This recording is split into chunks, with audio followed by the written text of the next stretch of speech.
I call the Maplewood City Council Budget Work Session meeting to order on Tuesday, April 25th. Mr. Reese, roll call, please. Councilmember Coriel. Here. Councilmember Crossley. Here. Councilmember Buckingham. Here. Councilmember Homa. Here. Mayor Knapper. Here. Councilmember Page. Here. Councilmember Phillips. Here. We have a quorum, Mayor Knapper. Thank you. All right, Mr. Reese, item number 4. Yes, board and commission presentation. We have the Parks and Recreation Commission up. Thank you.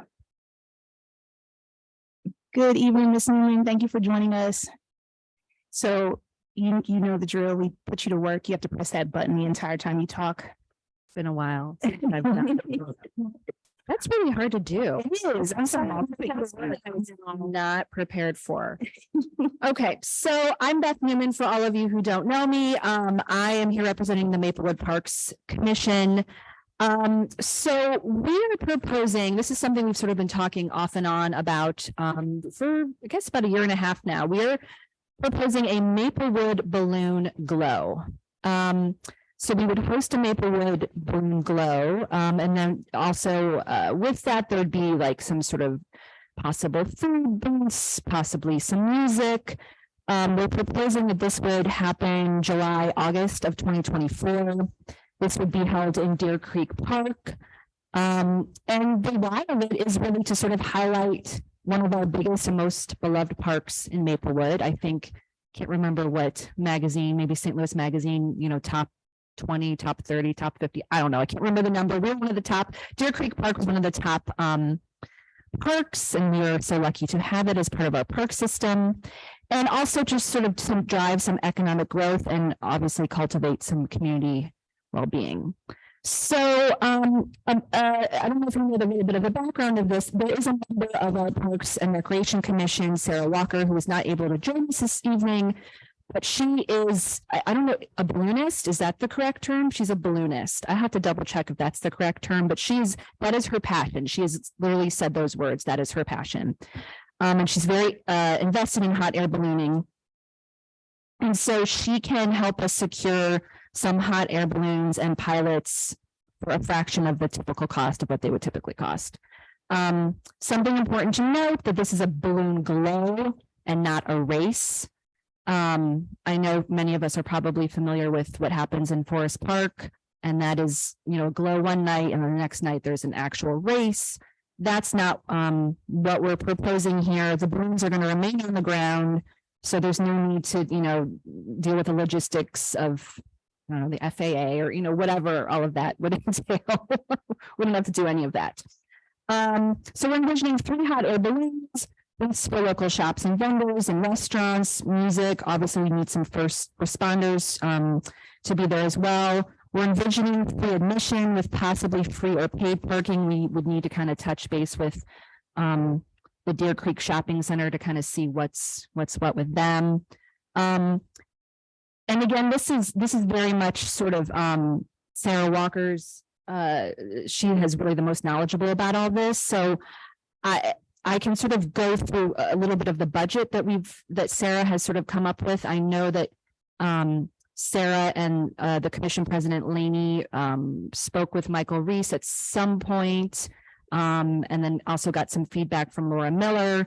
I can talk to you a little bit about the specific budget. Is that what I'm supposed to be doing here? Am I okay? Yes, you're good. I've never Yes. done. I don't. That's okay. It's all new. Okay, so balloon cost would be $500 per balloon, and we're hoping to have 3 balloons. I'm assuming there's going to be some need for a possible insurance rider. That was estimated between $200 and $300. And again, all of these numbers are sort of based on this conversation that I believe Sarah and Laney had with Mr. Reese, and that I think it was also taken into account some things that Ms. Laura Miller also suggested. There would need to be a police presence, which would be a total of $869.40. That is based on 30 per officer per hour. There's an estimate that will be there. There will be 6 officers with for about 3 hours. I did not check the math on that. I'm not a math major. We would need a fire department presence that would be at $38.60 per hour per firefighter, 1 to 2 firefighters for 3 hours.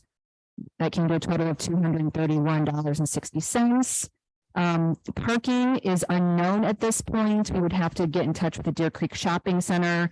Maybe they would let us use that space for free. Maybe they would charge us. We're not really sure. We would also need obviously some budget for public works to prep and clean up.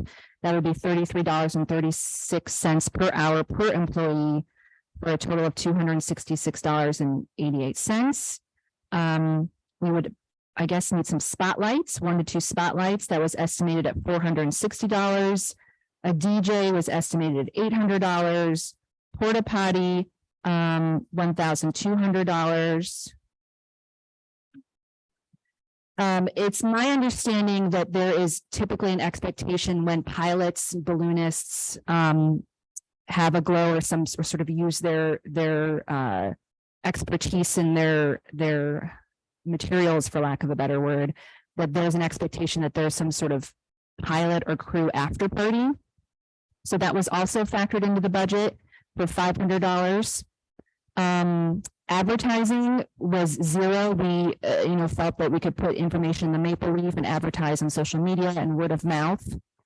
Signage between $100 to $200. And again, I did not come up with this budget, but then there's something called unforeseen costs. And I wish I could give you more information specifics on that. I don't have that, but unforeseen costs, $1,700. So an estimation of about $8,000. This would be an evening event. Balloons typically stay up about 2 hours. We're thinking maybe this is like 6 p.m. to 10 p.m. ish. So that's sort of it in a nutshell. I'm happy to try to answer any questions. If I can't answer any of the questions, I will certainly take note of them, and I can touch base with our sort of resident balloonist and get back to the council. What is the bandwidth for the commission to work with our city hall in seeking sponsorships for a substantial amount of the budget that you've provided to us? I can only speak to my experience.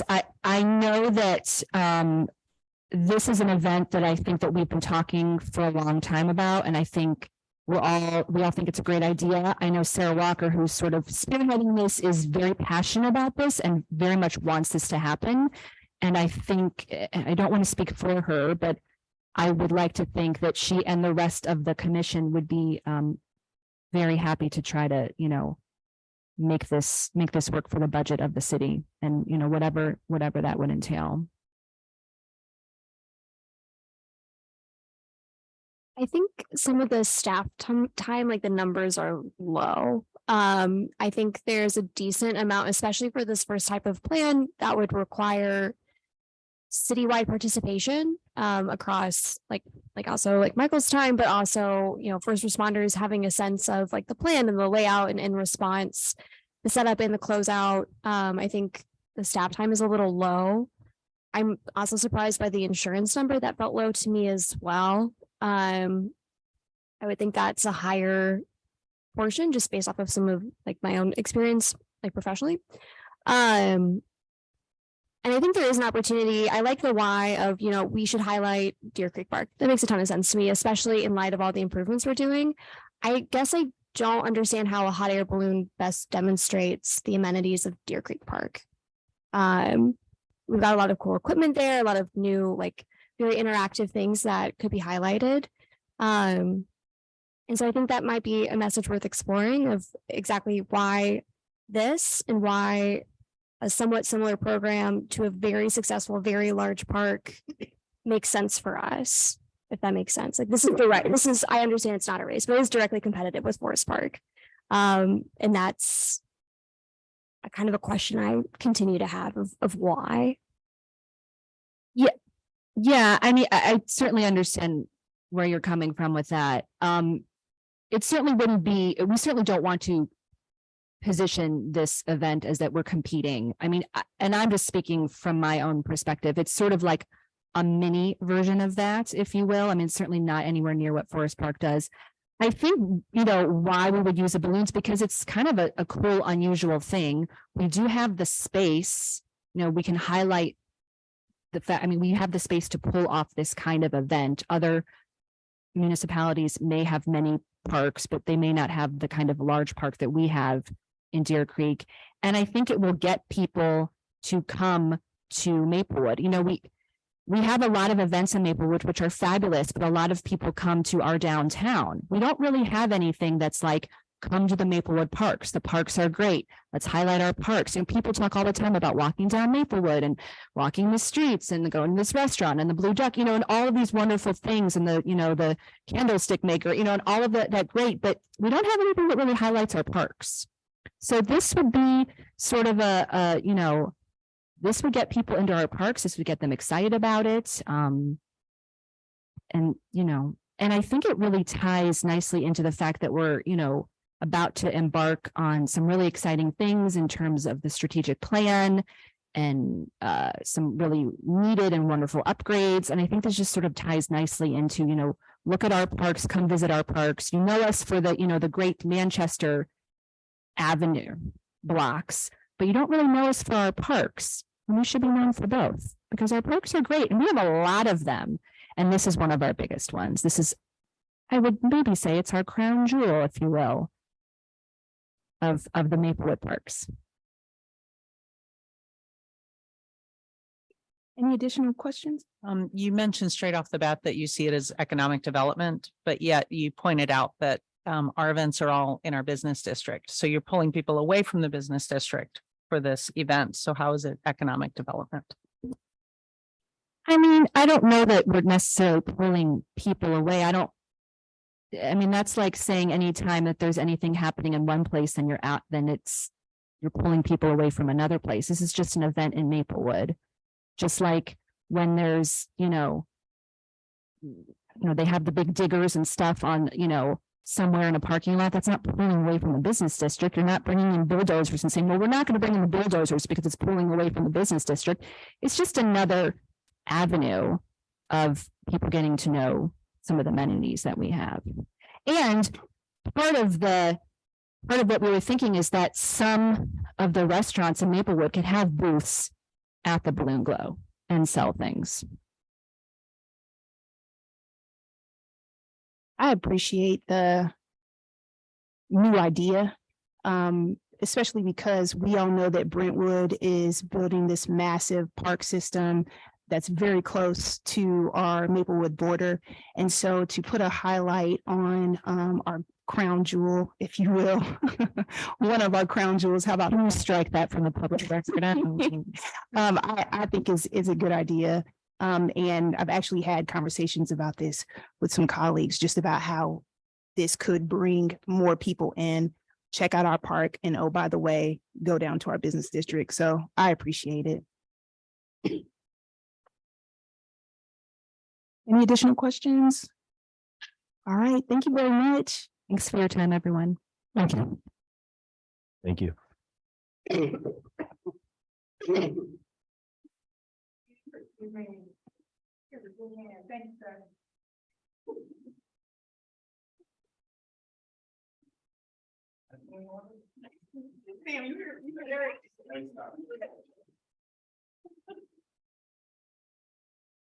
I apologize. Mr. Reese, item number 5.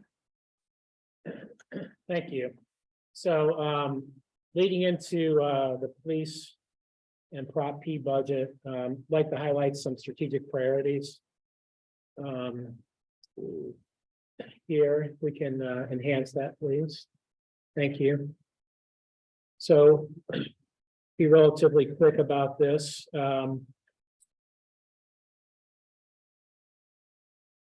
Okay, so some of the existing projects and programs we have going on in police.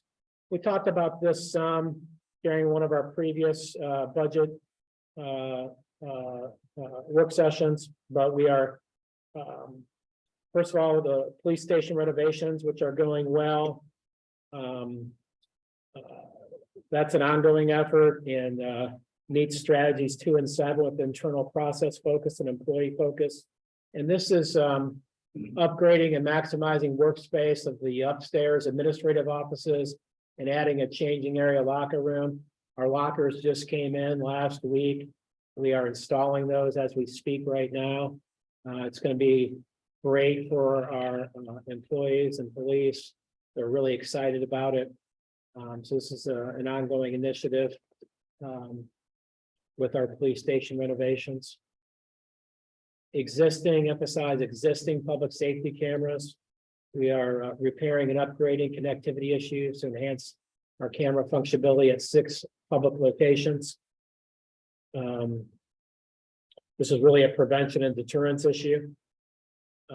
Next up, we have overtime, and this is for additional personnel to increase public safety at city parks, special events, business district.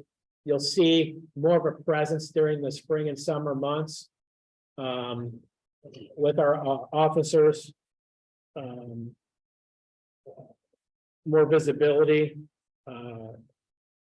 community relations. And you'll see that with bicycle and foot patrols as well. So we're excited about that. Next up, again, is our existing flock safety cameras, installation of the 5 automated license plate recognition cameras. And this is again to deter and investigate crime and enhance public safety.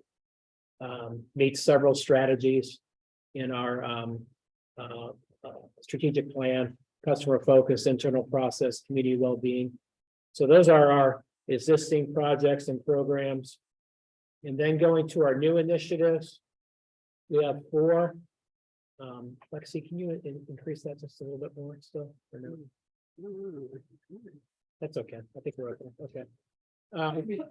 So I'm going to have Chief Nyber show you an organizational chart, but we are budgeting for a new training coordinator position.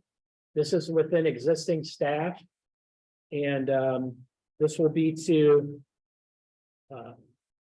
develop, implement, and enhance training strategies. Also incorporate and improve officer wellness programs, both from a physical and mental well-being standpoint. This will be a dedicated person who wakes up every day focused on training. They also look at scenario-based training and training tailored to community needs.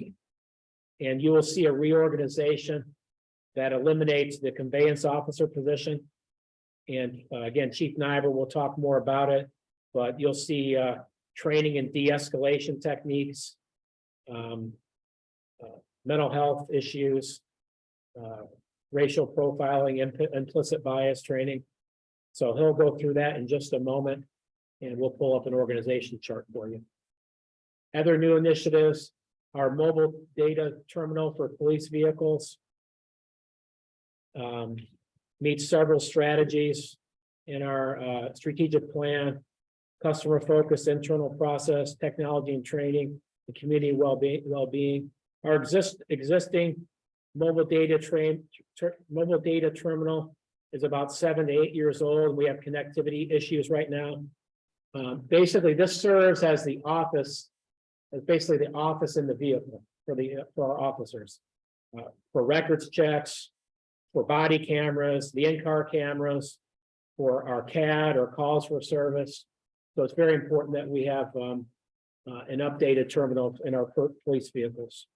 So we're budgeting for that. Our portable radios. We'll have a new lease agreement for portable radios. The current model is being discontinued. So Motorola will no longer provide the service. And this will ensure that we have, for the next 10 years, good communication for our officers. So they have, it's really their lifeline. So they can communicate with each other, communicate with other agencies, and communicate with dispatch. So that's what that's all about. And then finally, also under police renovations, we have this listed under new initiatives as well, because we'll also be upgrading downstairs, the sergeant's office, lieutenant's office, and our patrol squad room. That will be the next phase of our police renovations. So I know they're excited about that work as well in the coming months. So before I turn it over to Chief Nyber, and we'll pull up the organization chart on the training coordinator position. Any questions or comments on this? Okay, why don't we pull up this organization chart? Lexi will do that for us. And here we go. No, so I'm gonna make that a little smaller.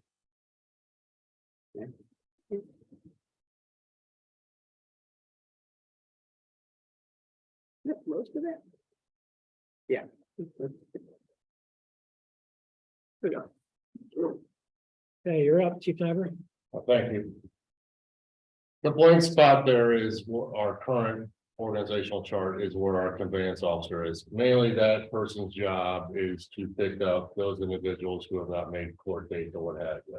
That's their main job, and then transport to Richmond Heights. It's not really an efficient, effective delivery of police services. In our view, what's more important is this training coordinator position, which other agencies are exploring a dedicated person to do that. State of Missouri requires us, our posts, to have 24 hours of training a year. Which we do meet those standards, but we need to increase that to more scenario-based learning. 80%, 85% of those 24 hours we do is done online. So what practical skills are these officers learning by just reading something and clicking the next button? It's very helpful with criminal law updates, but putting this into practice to deliver our services. This is very important as training coordinator position. They're going to increase training, as the city manager pointed out, in implicit bias, de-escalation, racial profiling, mental health, and our age-appropriate response. Help build better public trust and police legitimacy. In addition to that, this is very important to us, and something that we should have done decades ago is focus on the officers. They see a lot of things that are just, very challenging for anybody to see, and what they deal with day in and day out. So we are really shifting on an officer wellness matter on this. And this training coordinator will look at the programs to make sure our officers are mentally and physically sound and the decision-making abilities for the community and the agency itself. Lastly, this position will also be an extension of our community resource officers. They'll be available for any community stakeholders, including council, city hall staff, organizations, the school district, to look at threat assessments and, churches. I get a lot of phone calls about needing an officer to come in and speak, about what do we do in this situation? What do we do in this situation? So this will also be very beneficial to our community stakeholders, this position. So that's why we would looking to eliminate that conveyance who only has one focus, and this will really help everybody involved, internally and externally. Any questions or comments on this? You anticipate this to be a promotion from within? Correct. And the reason we do that is when you are instructing other officers, you want to have a supervisory level of that. So the officers understand the chain of command flows better that way with that. Chief, will this person, the best analogy that I can give in my mind is Mr. Brian Hurd. He wears like many hats. So is this training sergeant also going to be doing other things, or this training sergeant will just have this responsibility on the chart? And then we will, like, let's say he came from a patrol officer. Will that leave a patrol officer position open? Okay. All of this. So what would happen in this case, one of the patrol sergeants would move into this training sergeant spot, and then we'd have a promotion for that sergeant from within our patrol division. We're just losing the conveyance officer spot and just making that a basically a sergeant. I appreciate you. Thank you. So the conveyance work, is that just patrol officer work now, if that officers? And we've seen a decrease in that with everything that's been going on. So there's been a decrease in those individuals that are showing up to court. And we still have a civilian booking officer that will help our officers on the road when they do go out and have to pick somebody up from another agency to the civilian booking officer will process an individual. I appreciate it. I especially appreciate you focusing on like wellness and mental health of our officers and also focusing on implicit bias. Thank you. We're gonna, it's okay, we're gonna move on now to the presentation of the budget. from Police. Lexi has some allergies, so bear with me. I apologize. I'm really trying hard. Okay, so tonight we have the police budget. Like all the other budgets, we have 2 years of actual. The current year budget, current year forecast, and then the next year, this our 2023-2024 budget. As was already stated with this reorganization, we aren't adding any officers. We're going to remain the 35 total staff for the department.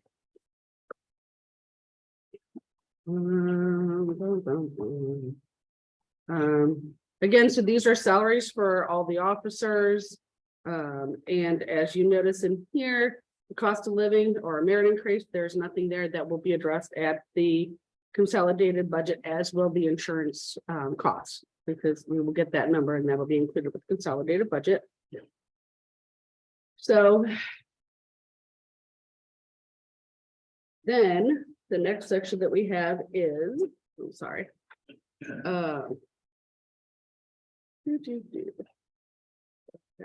So you'll notice that like all the other departments, the gas cost is going up. We're estimating about $60,000 for next fiscal year. We had estimated $65,000 for this year. The gas did not go up like we thought, so we aren't spending as much, but we do think it's going to go up from where we are this year. So that is why we increased that to 60,000.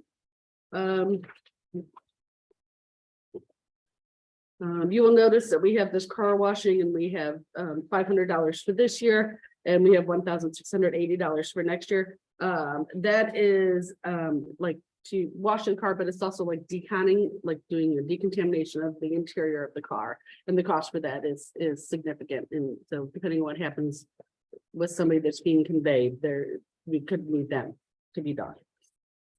We also have like all the other departments, we're going to be issuing the PTO instead of the gift cards. So this number is going down a little bit. It's not as significant as all the other departments because there is like the walking Wednesdays the chief does throughout the community, and it's to get a coffee or water for any of the officers to come in off duty to walk with him, as well as like if they have any visitors or anybody comes in, or like for the Citizens Academy, that they can have some refreshments for that. So that's why it didn't go down as significantly as the other departments. You'll also see here that the investigation, this amount here has gone up to $2,000. And that is because in order to get phone records, subpoena phone records, there is now a cost for that. So that is why they've increased that investigation cost to $2,000 to get those phone records when they subpoena them.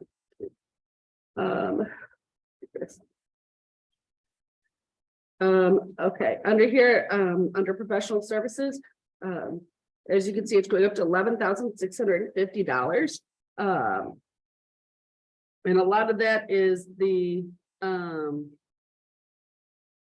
wellness program that we have, that the chief was talking about, that they're going to be instituting, as well as we had some other things that were in like a miscellaneous account that we wanted to get corrected into the right account. So it's more of some of the software maintenance that they have, and that's professional service. So we put it, excuse me, we put it in professional services. So that's just kind of a shift that we have.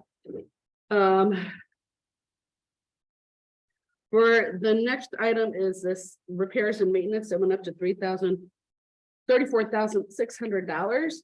And the main reason for that is we installed the new flock cameras this current fiscal year. We have an annual maintenance for that, which is $12,500. So that is why that number has gone up for that.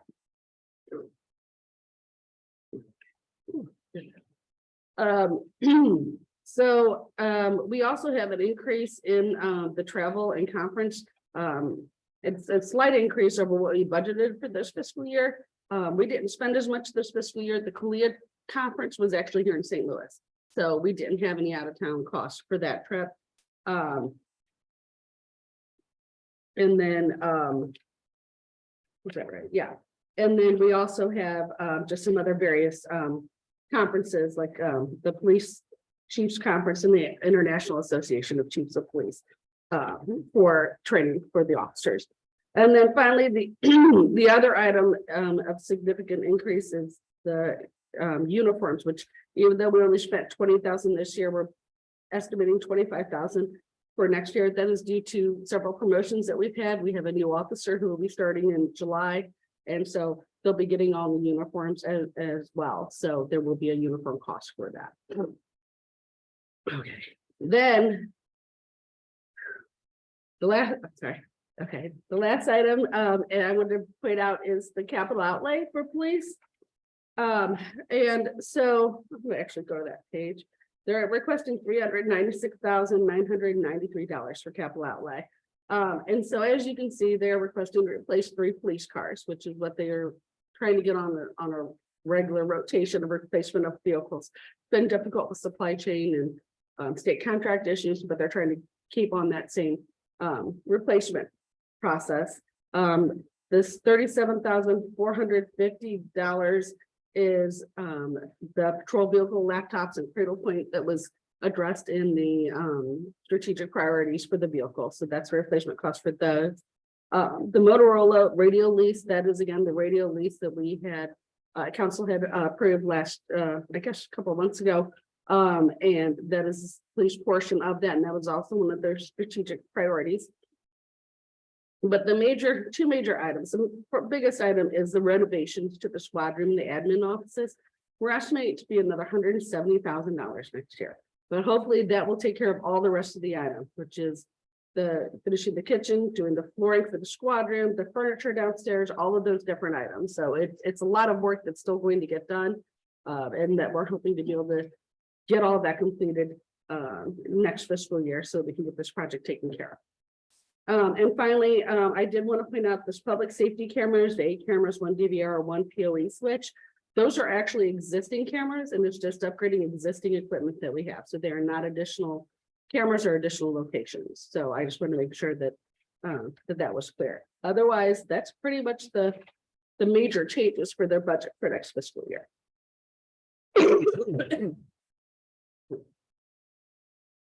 Are there any questions? I just have a quick question about the care and sustenance, because I know we haven't done the block parties in the past or the past 3 years. So the amount forecast for this year, does that include that additional cost for the food? Yes, block it parties? does. That's incorporated in the cost, so we will be going back to the block parties again this year. Okay, thank you.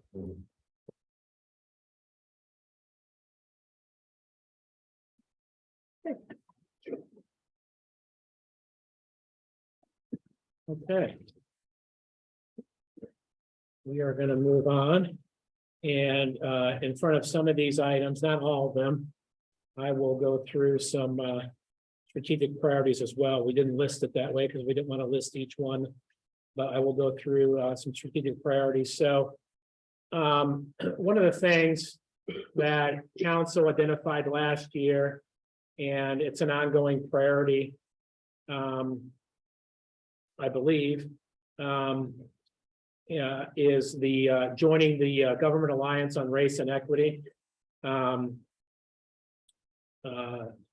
in the last budget cycle, we joined GARE.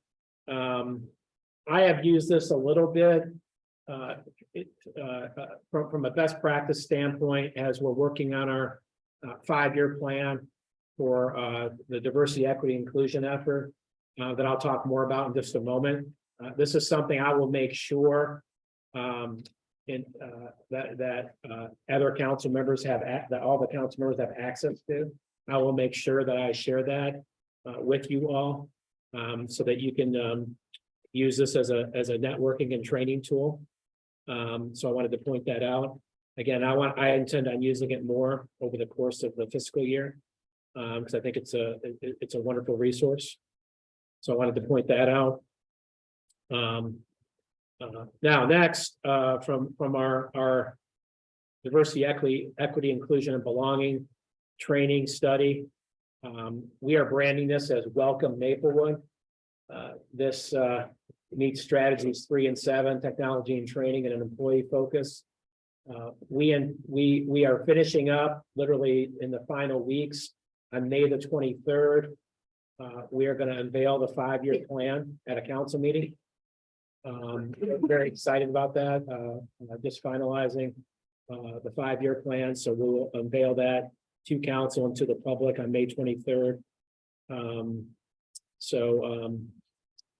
You'll see bits and pieces that I'll comment on throughout this budget and this budget presentation, and on May the 2nd, as we've identified a few things preliminarily that we want to budget for. It's going to be bold. Some of the things in the plan cost money, some of the things don't, and they're policy changes. So we as a staff have been challenged by it in a good way. And we'll have much more to say about that on May 23rd. The next item, which we're putting in the legislative category. Forgive me, Mr. Yeah. Reese. I just wanted to comment on the Welcome Maplewood. Yes. I would just add that the other strategy that it addressed is our community. Yeah. I know that you're very focused on, City Hall, but this really does positively affect our community as well. Yeah. I would just ask that you add that as well. Yes, Thank you. I will. Thank you. Thank you, Mayor. Thank you. And then next, from a training perspective, we put this under legislative, but we intend on, and I'll have more to say this a week from today. We intend on in the consolidated budget. We don't know how much yet, but one of the recommendations as part of the 5-year plan is to have training for all of our employees. So we intend on, as part of our Welcome Maplewood initiative and 5-year plan, and setting aside and budgeting for training. So you will see that, and I'll have more to say about that next week, specifically a dedicated amount for training for our employees. Mr. Reese, Yes, I would just ask that you also include the council into that number. it will be. Okay. Yep. You just said our employees and I was like, Yep, okay, all right. Yep. It will be, absolutely. Yep. I previously had a point on this, including the council, but by employees, I mean all of us. It will include council. Yep, absolutely. Okay, so that's the legislative strategic priorities, and I'm going to turn it over to Lexi to go through the budget. I think will be rather quick. It's pretty quick. So because we don't have the, that's way too big. The total amount yet for what's going to be budgeted for the DEI Welcome Maplewood training. You can see that the budget is only $36,618, which is more in line with what our actuals were back in 2021 before we started the study. And then now that we're done with the study, the expense has gone down significantly each year. The study will be finished this year. Next year, it'll just be training and any costs with implementing the plan. So like City Manager Reese mentioned, this number will go up when we get to the consolidated budget.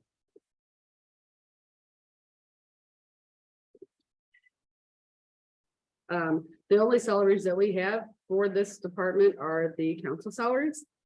So that's really it.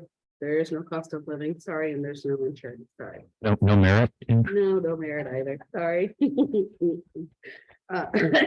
Okay.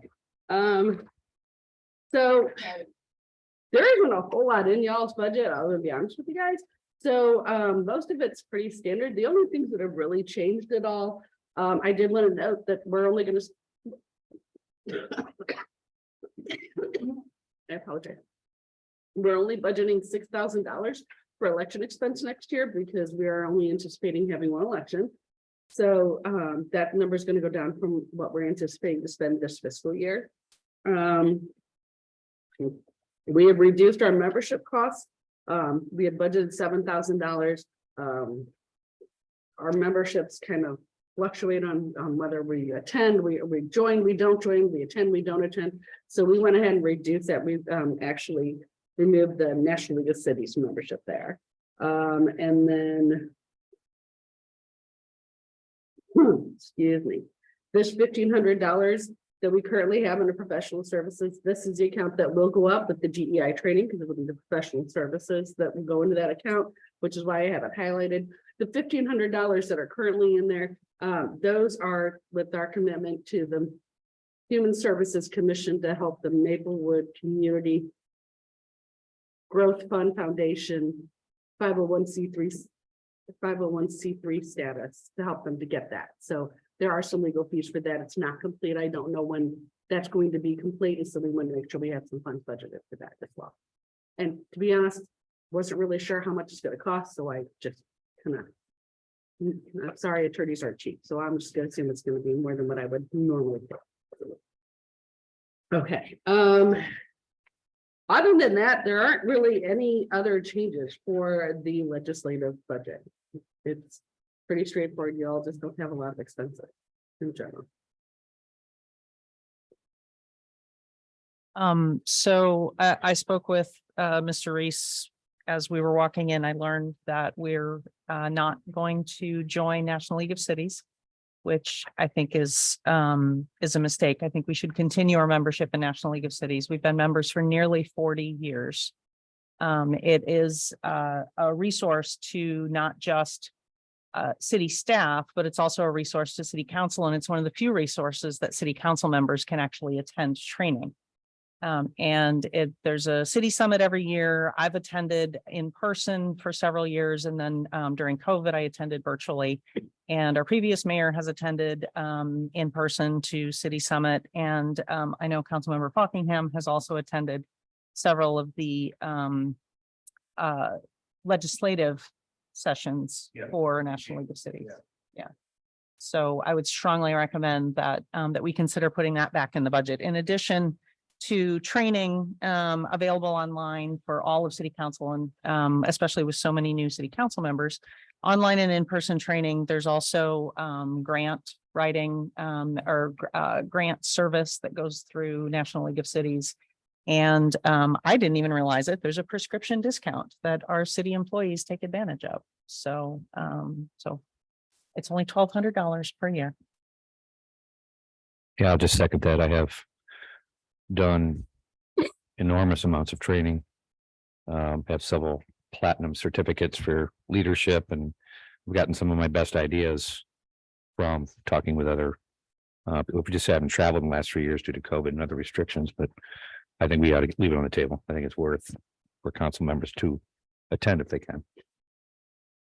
My question, and it kind of relates to what my colleagues just talked about, is Mr. Reese, have you had an opportunity to talk with council members to see if they were interested in going to trainings? And yeah, I'll just ask that. No, what we were gonna do, and I'm not sure if I brought this up to Councilmember Coriel or not. If we didn't, that's my mistake. But when we have our orientation with the two council members who just got elected, part of the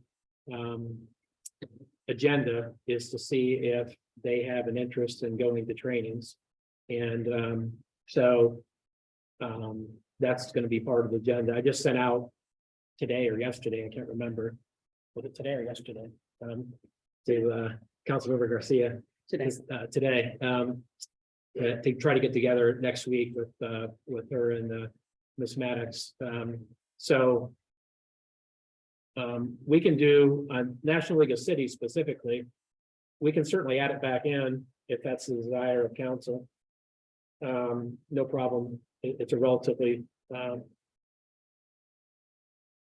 affordable amount. We can certainly add that back in if council's gonna take advantage of it. And if there are other trainings that council members are interested in, then we need to know about it like ASAP, immediately. Because we'll be putting together the final touches for the consolidated plan Thursday.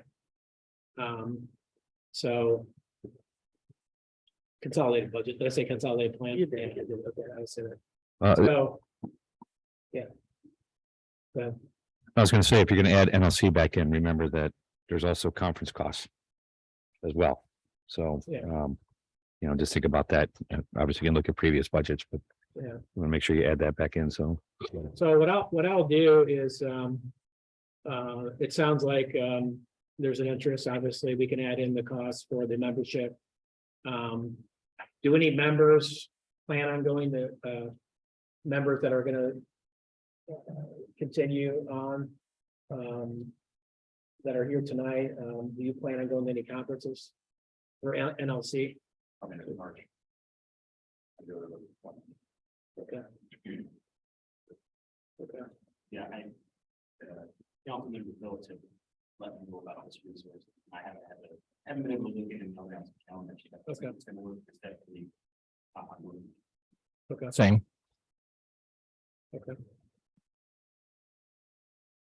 Okay, we can budget accordingly then.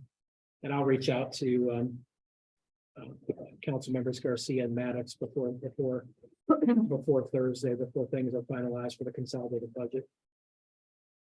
So, Thank you. yeah, thank you. Appreciate it. sure. Other questions or comments about legislative? Okay, we okay to proceed? Okay, we're gonna go to the executive budget. And. Okay, want to talk about strategic priorities here. So the one, let me just go in here. So kind of an existing project and program is our Emergency Social Services Fund. This is the one board and commission item that I'll talk about, the one item that the Human Services Commission weighed in on because it's part of the executive budget that that I was planning on budgeting for. The rest of the items that boards and commissions have talked about, both the previous budget work session and this budget work session, I will comment on at the next budget work session during the consolidated budget next week. So Amy Hamilton, the city manager of Richmond Heights, and I have been talking about this for a while with our social services coordinator, Aubrey Culberson. We think the right amount and the reasonable amount for the Emergency Social Services Fund is a total of 4,000, 2,000 from Maplewood and 2,000 from Richmond Heights. Rather than 5,000 from Maplewood and 5,000 from Richmond Heights. We think this is a good amount. This addresses a couple strategies in our strategic plan you see there before you. We think it's a reasonable level of funding. It's really in its first full year of operation. We're focused first on connecting people to existing resources. And this is really, and second, this is really a fund for emergency situations. So that's why we think the 4,000 is a good amount. We can always adjust if we need to in the second year, but that's why we're recommending $4,000 rather than a higher amount. Next off, we have just an ongoing initiative with our reserves and increasing the general fund balance. So this is about supporting a balanced budget without dipping into our reserves. And this is our meeting our strategy for financial sustainability focus. Again, during consolidated budget, I'll be very specific about how much we plan to put into reserves. I think last year we put a little bit over $100,000 into our reserves. And we'll be specific next Tuesday about how much we plan to put in our reserves. So that's that. For Juneteenth, the last 2 years, last budget and this year's budget, we have money set aside for porta potties. Well, we've identified money for this year, additional money for a DJ, and for this budget cycle, for this budget, we're gonna put in $1,000 for items so we can afford a DJ, and anything else comes up, we're putting in $1,000 additional for our Juneteenth community celebration. So we want to make sure we can do that on top of the porta potties that we've been budgeting for. So we think that's essential to have a successful Juneteenth celebration. Those are kind of our existing programs, and our new initiatives. Investing in our employees with training and conferences. We think this is important from an employee retention, attraction, and a diversity, equity, inclusion, belonging as well, meaning several strategies in our strategic plan. And we have in addition to the conferences and trainings that I go to, or that Lexi goes to, we have a new city clerk, and we want her to be part of the annual clerks conference, and we want her to go to some training on an annual basis. So we're going to invest in her. We want our finance clerk, who's under Lexi, to go to some annual conference and trainings. And then I think it's really good for Laura Miller, our community development director, to have the opportunity to go to the annual International City and County Managers Conference. It's a wonderful opportunity for all the things that she's responsible for, to go to that. So those are some of the additional investments that we want to make in our employees, that really has an employee focus and a technology and training focus. So we're excited about that, about those things. And then I'll comment much more at the consolidated plan next week. Consolidated budget. I always say consolidated plan.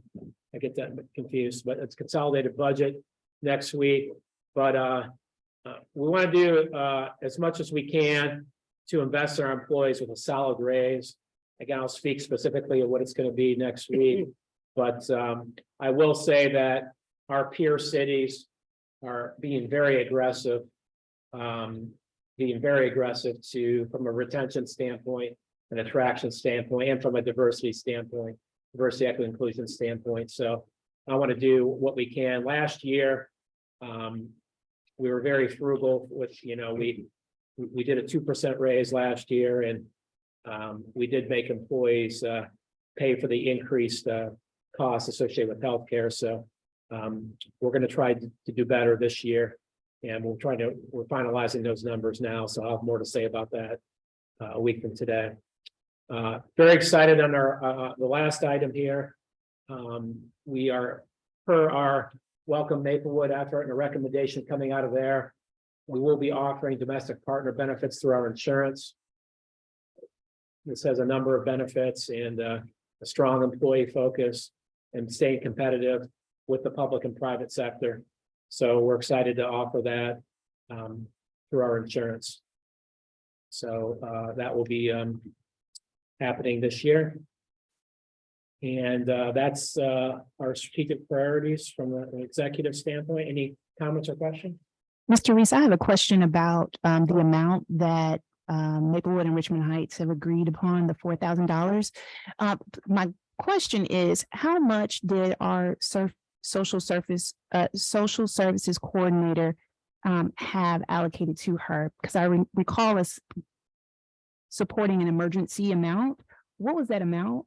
The initial amount that Yes. the initial amount was $2,000 Okay. that we did, and that was for we picked an amount, and that was for about 3.5 months. And it remains to be seen. We're obviously just in the first month of that, first 3.5 months, of how much she'll spend out of that 3.5 months. Has she spent any so far? She has.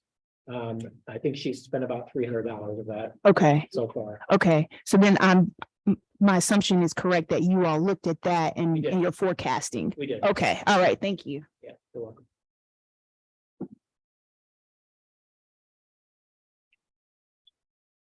Okay, we're now going to go into the executive budget numbers. Lexi?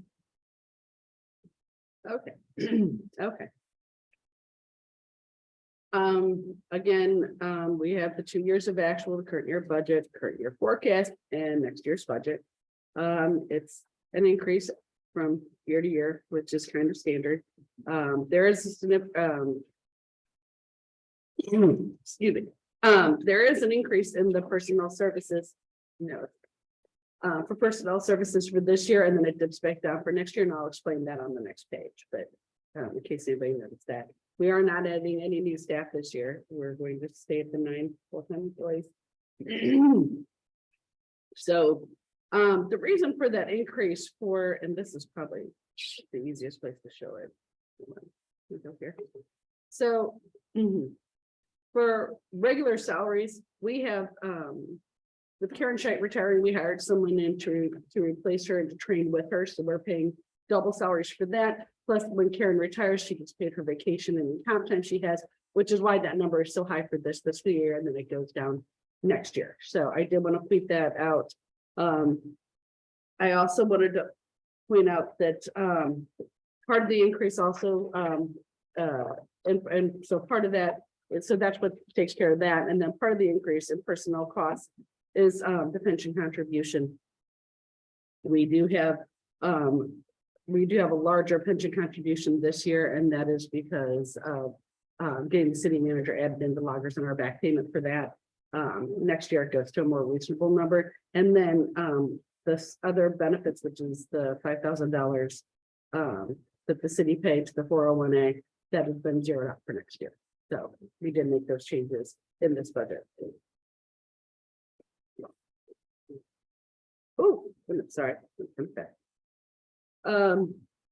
So the next area that we have, the next area we have,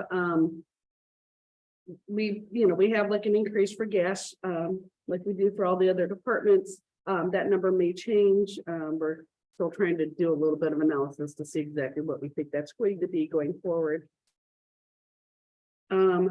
Office supplies are a little bit high this year, but we had Audrey as a new employee, and we have the new city clerk as a new employee. We're hoping next year that those numbers will kind of balance out a little bit again. And so those are all the differences really for the two materials and supplies. Under the other services and charges,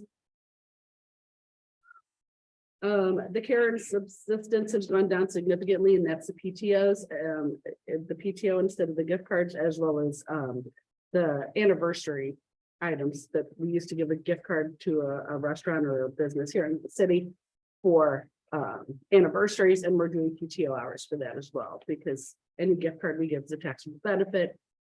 Kind of bad to give you a gift and then make you pay taxes on it. So Amen. yeah. I'll take that personally. Yeah, my employer. All right, thanks. Sorry. Okay, we do, there is a pretty large increase for insurance and bonds.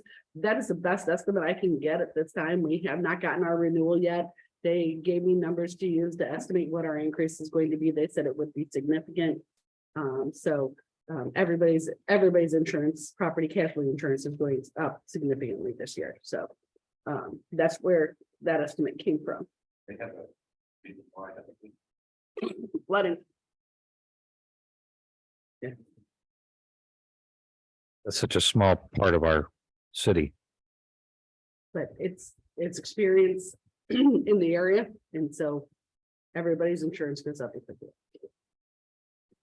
And there was, some places were hit really hard, and so it was significant for the majority of their city. Okay, so that's why they're giving that estimate. Hopefully it'll come in a little bit below that, but I didn't want us to be caught short-handed, so. Again, with all the other departments, the electric, gas, water and sewer, those were all adjusted. Actually, sewer seems like it was pretty good. Oh, no, I'm sorry, sewer was okay. Yeah, sewer was okay. It was the water that was off. We only have for medical expenses this year, we had $900. Next year, we have $200. We had 3 new hires that we had this year. We had Audrey, we had the new city clerk, and we had the new police clerk. So, so all of that was covered under our medical expenses. So we expect it to go back down to a normal amount next year.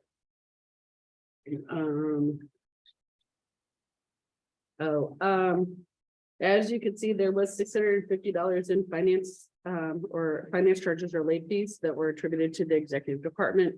We have nothing budgeted for that next year because it won't be late anymore if I can do anything about it. And I will. So we won't be late anymore. Whoops, not too fast. The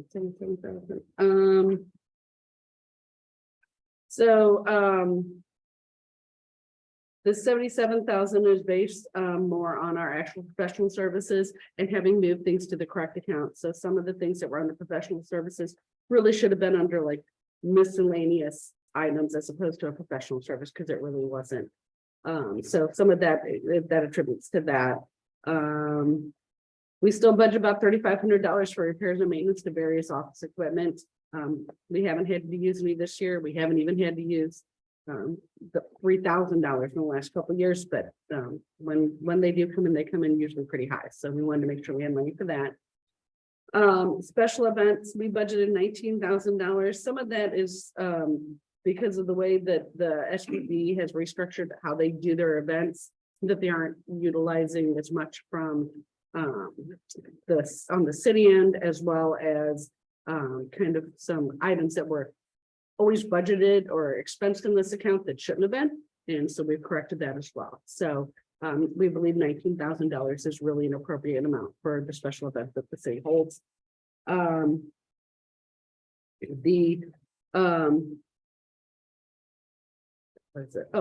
The training cost of $850.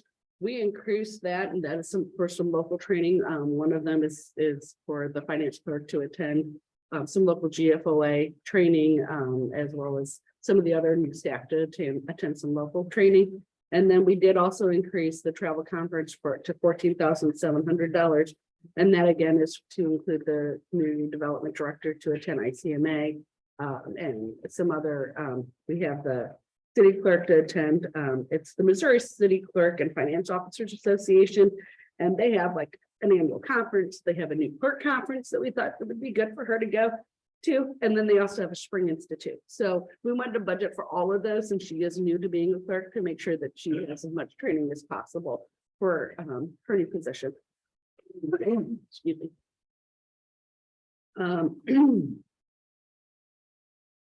The only other thing that we have that is of significant change is we are budgeting $5,000 in capital outlay, and that is for a new ID card printer. So it'll actually print people's pictures on them again. But it's a twofold thing. It'll print the pictures on them, but we're going to have these to be something that you keep and you don't wear around you. Because if you lose your key card with your picture and the city of Maplewood and director of finance on it, then you kind of have an idea of where you could go, what you might have access to.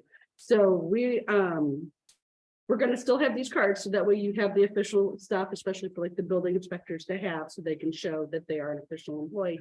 But we're going to get they're like little fobs that I guess like you get sometimes like for different gyms and things, so you can have access to the gym.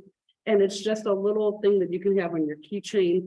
It doesn't say that it's city of Maplewood. It doesn't say that it's that you're director of finance and you have access to all the finance numbers. So if it gets lost, we can deactivate it just like we can deactivate these, but it just kind of prevents some of that information getting out there. And that's all I have for executive. I have a question. Mr. Reese, my question is about special events. So the special events that we're talking about are the ones that are really led by the SBD commission, right? What special business, like the taste, isn't that SBD and okay. So, that 19,000, that's not coming from their budget. Don't they have a They have their separate own. budget? Okay. So then the 19,000, that's including like the officers and the fire department that we all need. Is that I guess what makes up that amount for these special The, events? It's the Taste of Maplewood sponsorship. It's like the Juneteenth event is budgeted in there. Uh-huh. We also have our parking contract with Works More, for the parking spaces that we get at Schnucks. That's also in there. Okay. So it's I mean, we don't, and then we have some miscellaneous special events we have here in the city. We do employee picnic, so that would be there. Okay. Karen's retirement. If we, if we did. Okay. That would be. in there. Thank you. That sounds good. And forgive me. I see I should have asked you, but I didn't want to, you know what I mean? I don't know. I just, no, you're fine. I just don't want you to think I was being disrespectful to you because you answered the question, it's just like, who do I ask? Okay, thank you. Sorry. Thank you. Don't be. Thank you, Lexi. Sorry. Don't be. Okay, any more questions? Yes. Do you think that our budget has the bandwidth to add to that special event? To add what? To add to that amount of 19,000? Yeah. Keep it real. Keep it real. Well, I'm a finance person. Say no, it's no. There's always, we do not have money. I mean, if it's always a struggle because there's certain things and certain initiatives that the council wants, that the city manager wants. And then I constantly tell him, we don't have any money. We can't do that. So I think it may be at the cost of another initiative that we're trying to accomplish. To add to that, right, at this time. Yeah. Is that fair? Sure. Yeah. That's fair. Yeah, I think, are you referring to the balloon glow specifically? Yes. Okay, yeah. I think one of the challenges with the balloon glow event is just, I want to digest the presentation tonight, is just, there's some exciting things about the prospects of having the event. It's just, it had been over a year since I had met with them. So it's kind of hard to pivot in a matter of days to respond, That's a challenge. I've got to be able to respond in a matter of days to see if, we're able to budget for it or not. So that's the challenge, I'm trying to respond to that. That's kind of my reaction to that. Yeah, I think that's fair. That's understandable. I also think I think back to when we decided to go through with hiring a consulting firm for our DEI efforts and how we kind of had to split that up. And so when you're facing this challenge and trying to find a solution, if you would consider maybe splitting up a small amount, I definitely, $8,000 is a lot. And that's just kind of like a estimate. But I think if we could consider setting some money aside to cover like what we would need, a necessity, which would be like our police officers, our EMS. If we could focus on that and then piecemeal that, if you will, into different budget years, maybe that's a possibility. But I definitely wouldn't say that we needed to fund that entire thing. I think that we need to find some sponsorships for that. That's just my, unsolicited suggestion. Thank you.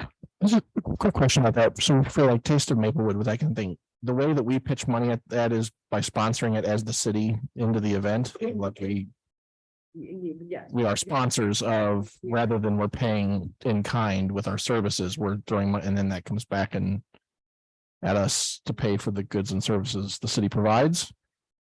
And we also comp certain goods and services. We pay for a sponsorship for Taste of Maplewood.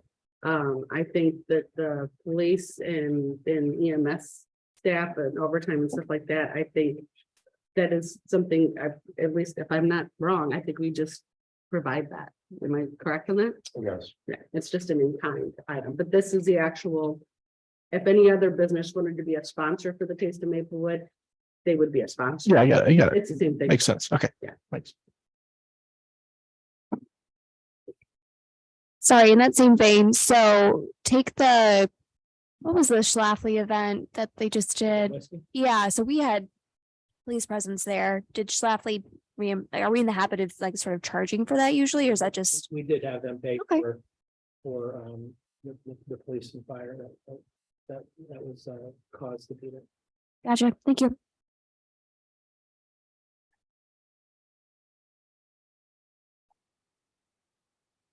And I will, by the way, on that note, there is going to be another pig and whiskey this year, and I will be sending council an update on what's changed.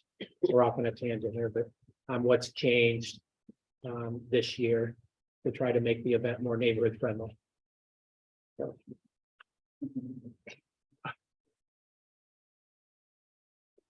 Neighborhood friendly.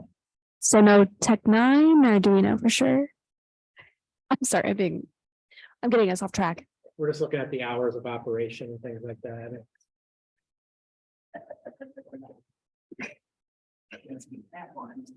Okay, if we move on? Yeah. Okay. We're gonna go right into the legal budget, Lexi. Okay. For the legal budget, you will notice that, the budget is more in line with what our budget was, what our actuals were back in 2021, 2022.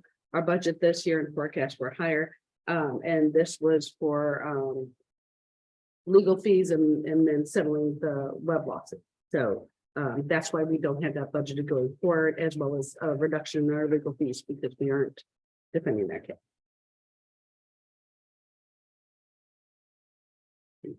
Again, I didn't mention this in executive, but again, there is no cost of living or merit increase at this time, nor is there an insurance increase that'll be addressed in the consolidated budget.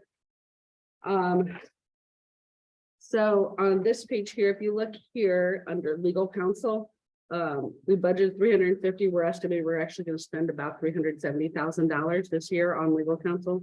We're estimating next year spend about 250 again. So it's going to be a significant decrease. Yeah. Yeah, I was happy. It's a big drop. So She's worth.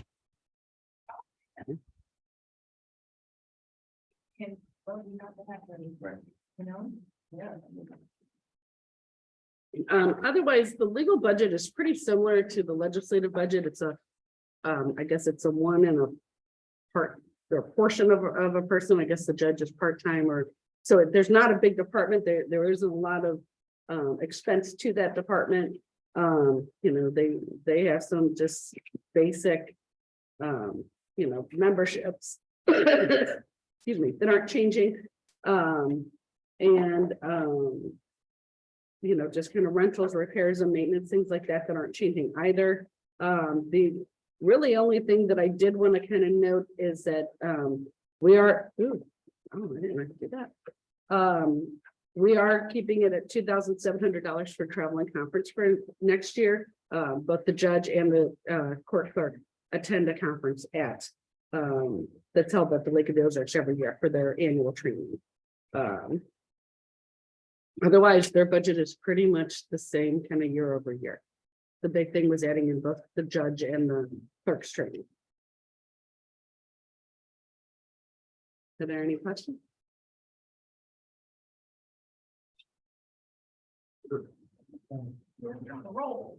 Okay, what's my next? No, 49. Yep. Okay, a lot of exciting things happening in the SPD, Special Business District. We are going into our second year of promotion of Black-owned businesses in Maplewood. Meeting strategy 6, economic sustainability focus. And again, this is going to be an annual effort. And this really highlights our Black-owned businesses citywide. There's a page on the website dedicated to this. There's social media activity on the Enjoy Maplewood page. And we post, we do ads in the Post-Dispatch and the St. Louis American. Next up, we're going to be doing informational kiosks installed on sidewalks in the SPD. And this meets strategies 5 and 6, community well-being and economic sustainability. We estimate this will happen near the end of summer. So that's an existing project that's we're happy to highlight. We have 4 new initiatives going on. Revamping the pedestrian walkway in the 7100 block of Manchester. Again, community well-being and economic sustainability focus. And it's really a beautiful entry point into the city. So we want to revamp that pedestrian walkway and make it so it's something we can be proud of. Next up is we're looking to provide a marketing and special event college internship or scholarship. We're working through the mechanics of that. And this would be for next summer, a year from now, May through August, that we're planning on doing that. So that advances strategies 2 and 7, internal process and employee focus.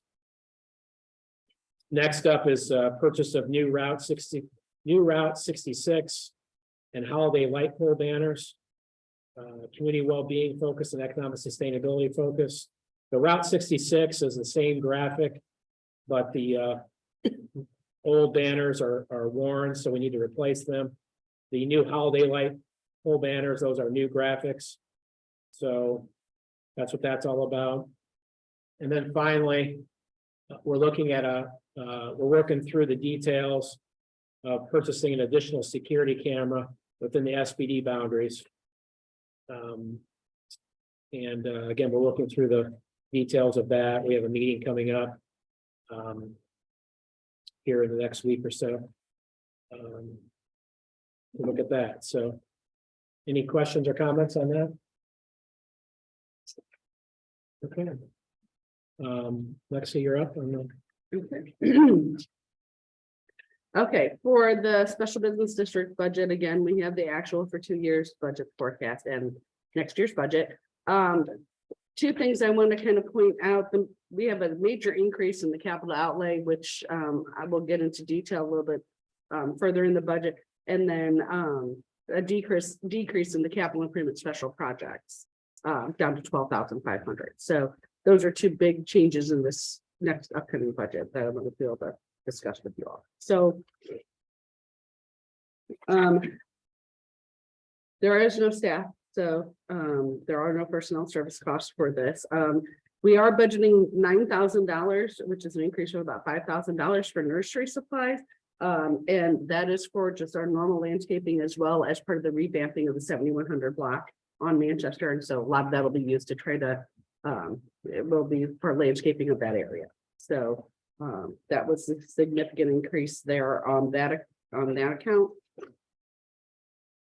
Excuse me. Under professional services, this additional this increase on professional services, part of that is for that college internship / scholarship, and it would just be for like May through June. So it wouldn't be the majority of the program, it would just be for that portion a year from now. Excuse me.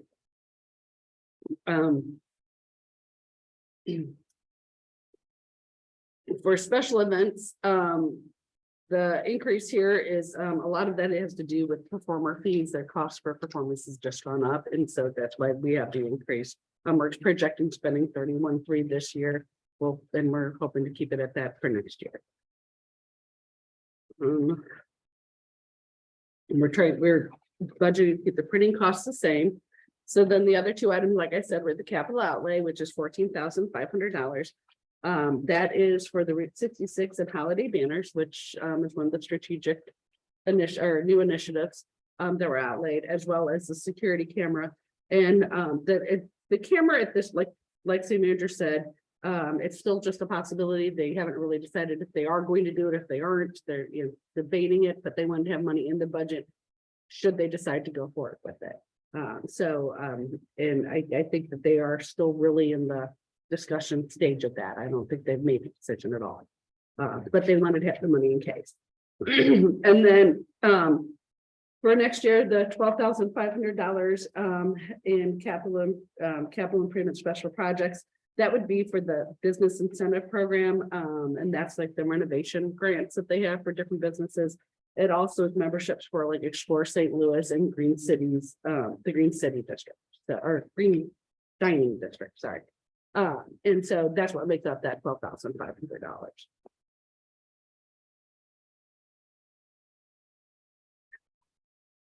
And that's all I have for the special business district. Are we okay to move on to the sewer lateral budget? Okay, Lexi. Okay. So for sewer, excuse me, for sewer lateral, we collect that through with our property taxes.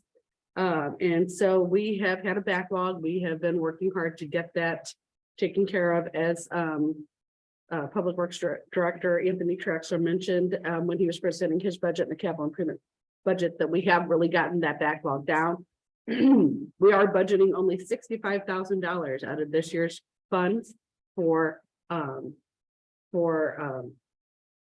sewer lateral repair. We do have $5,000 budgeted in the capital improvement sales tax fund as well. So it makes the total amount that we'd be doing $70,000. But since we've gotten our backlog down and we don't have a waiting list like we did, we feel that this is something that's manageable. And it's also manageable within the funds that the sewer lateral funds bring in. So it should be more sustainable now that we've gotten that backlog taken care of. We also budgeted an additional $1,000. And that, I'll show you here. Okay, and that is for repair and maintenance. That's for just some of the repair and maintenance, if it's something that our staff can do in-house. And some of that is, just minor maintenance, and that we do aside from the actual sewer lateral repair. So that's all there is to the sewer lateral budget. It repairs sewer laterals. That's it. Are there any questions? Okay.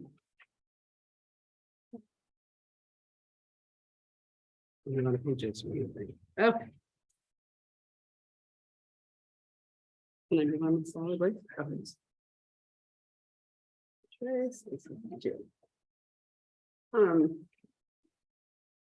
Okay, so the solid waste budget is gosh, that's big.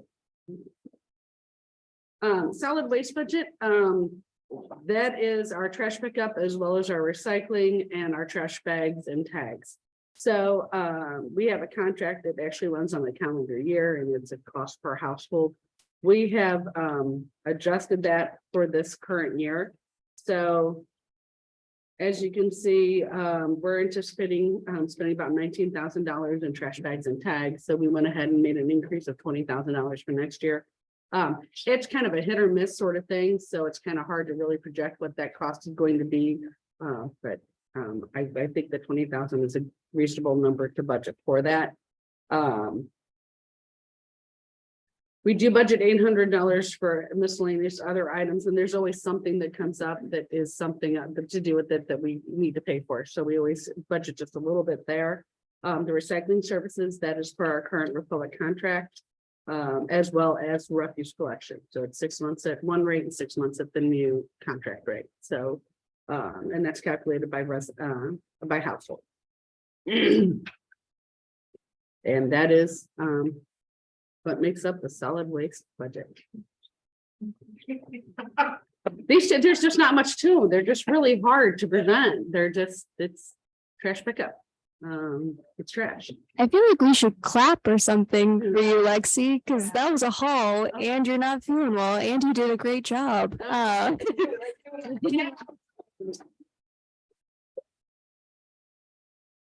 I'm fine. It's just allergies and my throat is bad, but that's okay. Okay, so then that makes up the total budget. So then if there aren't any other questions. All right, thank you. All right, Mr. Reese, item number 14. So we have board and commission presentation, plan and zoning commission. Yes, thank you so much for joining us. Evening. Good evening. Yeah, we put you to work. Sorry. Hold the button, Thank you.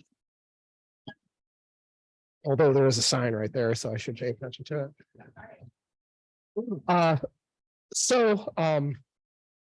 The Plan and Zoning Commission submitted a memo to the mayor and to Mr. Reese, making a budget request for $150,000 to make a significant update and revision to the city's comprehensive plan.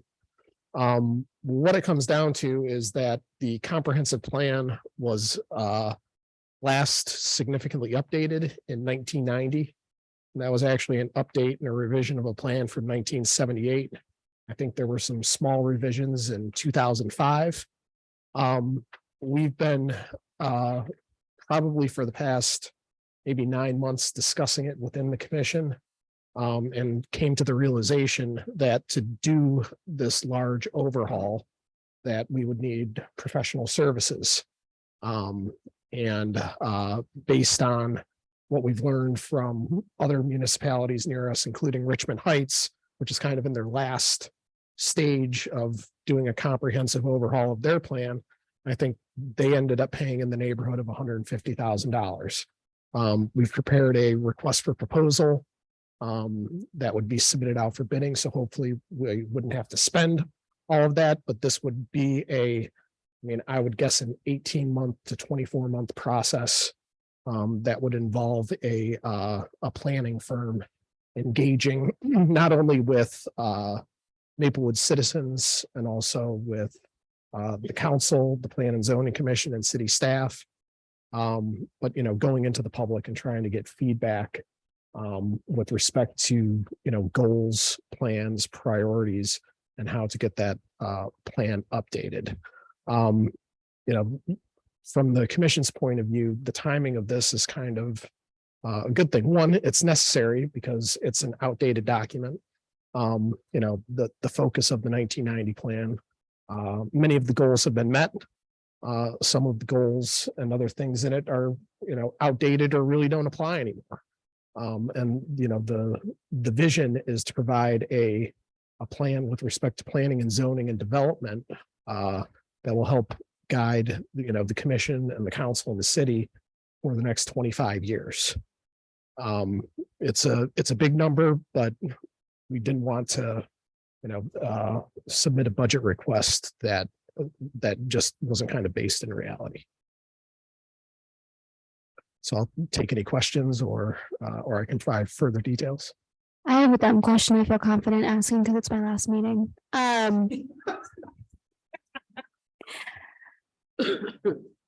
We are a mostly fully built environment. The types of planning and zoning requests we see tend to be relatively small, variance for this, change of business for that. I think one of our last major developments was Sunnin. Can you talk me through the purpose of this type of land use plan in a fully built environment?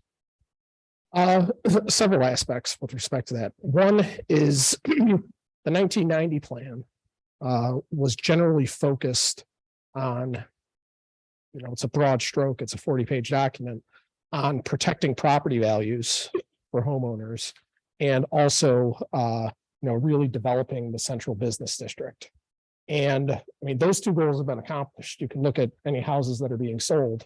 If anything, property values might be inflated or too high. Also, I think, we have a vibrant and developed central business district, which wasn't the case in 1990 or even 2000. Furthermore, there's always land can be bought. There are still open areas within the city that could be developed. You think about the location of the the old Steak and Shake site down the road. There's other possible locations in the city.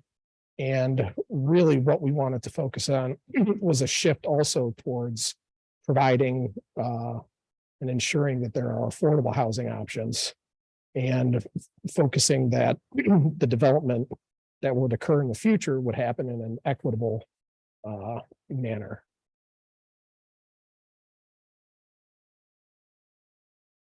I have a similar question that maybe just asked it, it's just like, how does the plan impact your? I'm gonna start that, there's no sort of hidden agenda here. I support this idea. I know planning costs money, so I think I'm in support of this, but I was curious, like, is the plan something that every time you make a decision, you're like, we can consult the plan because, we want to stay in line with it? Or is it now a thing that it's like, that thing is so old, we don't look at it, and so we're just rudderless, or something in between? The current plan really is not consulted that much with respect to our decision-making process, to be brutally honest. And I don't think that's what is the intent of the comprehensive plan. So our plan Or the zoning regulations to be honest.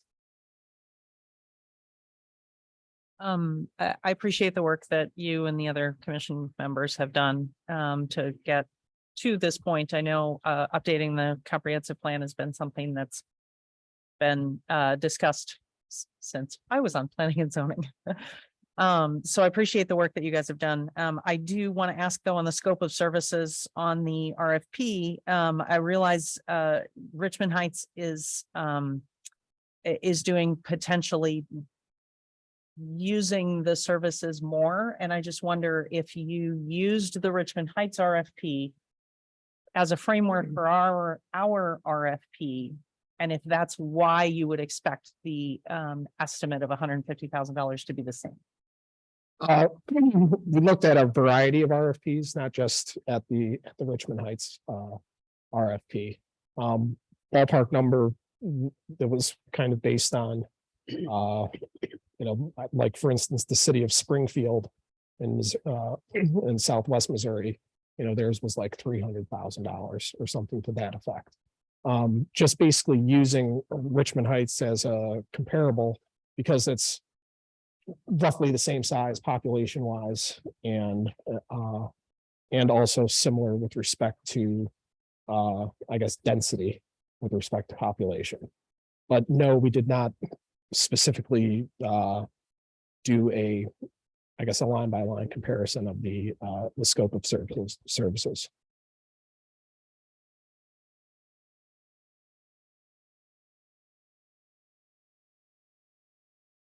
Any other questions, comments?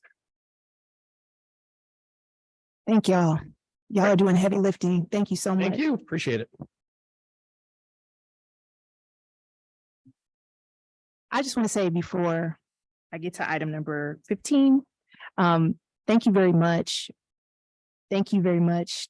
Thank you very much. Mr. Reese, I just want to highlight that I want to go back to Juneteenth because I wanted to say thank you for that. Being purposeful and making that a part of our budget and a part of like a community event. And I also want to highlight that Mr. Reese was a leader in making Juneteenth a holiday for the city of Maplewood. I appreciate that.